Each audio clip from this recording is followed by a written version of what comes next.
পরকীয়া আগেও ছিল, এখনো আছে। আর পরকীয়ার জন্য যে এইসব মিডিয়া বা এটা কিছুই না, নর্মাল বাসাও কিন্তু পরকীয়া হচ্ছে, একদম ভালোবাসা, একদম ধার্মিক বাসাও পরকীয়া হচ্ছে। মানে সবাই কিন্তু আমরা খারাপ না, কিছু কিছু তারা খুব বাজে কমেন্ট করে, মানে যেটা আসলে মানে অযৌক্তিক এবং হাস্যকর।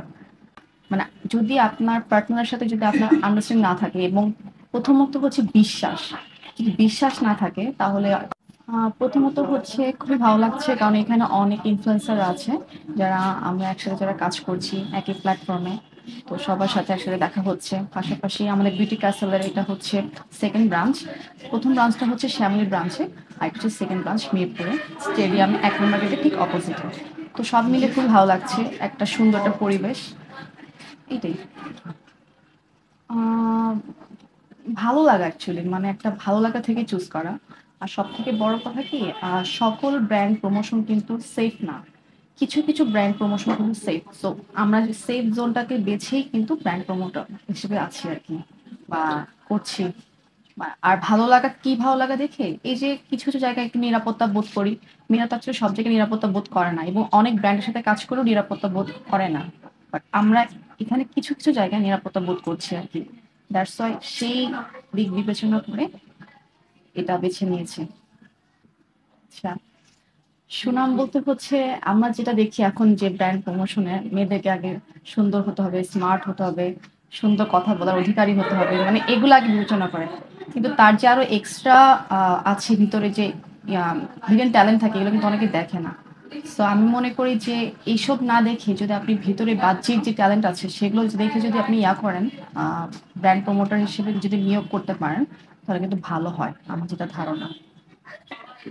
যেমন একটা ভালো ভিডিও করছি যেটা একদম মানে সামাজিক ভিডিও, যেটা আমাদের সকলের প্রয়োজন বা দরকার, যে এখানে ড্রেসের সেল হচ্ছে, বা এখানে এই স্যালনে এই অফার চলছে, এটা তো আমাদের সকলের প্রয়োজন। তো এখানেও কিছু কিছু পাবলিক আছে, সবাই না, সবাই কিন্তু আমরা খারাপ না, কিছু কিছু তারা খুব বাজে কমেন্ট করে, মানে যেটা আসলে মানে অযৌক্তিক এবং হাস্যকর। আর আমরা সব কেয়ার করি না, যাই বলুক না কেন। আমিও তো একজন বিবাহিত বা বিবাহিতা নারী, আমার একটা বাচ্চাও আছে, 3.5 বছরের ছেলে আছে। তো আমার মানে আমি যতটুকু দেখতে পাচ্ছি যে, মানে যদি আপনার পার্টনারের সাথে যদি আপনার আন্ডারস্ট্যান্ডিং না থাকে, এবং প্রথমত হচ্ছে বিশ্বাস, যদি বিশ্বাস না থাকে তাহলে আপনার ডিভোর্স হবে। আর আপনি যদি দুজন দুজনকে ট্রাস্ট করেন বা একটা মানে বিশ্বাস থাকে, তাহলে কিন্তু কখনো ডিভোর্সটা আসেই না, আমি মনে করি। বিশ্বাসটা সব থেকে ইম্পর্টেন্ট।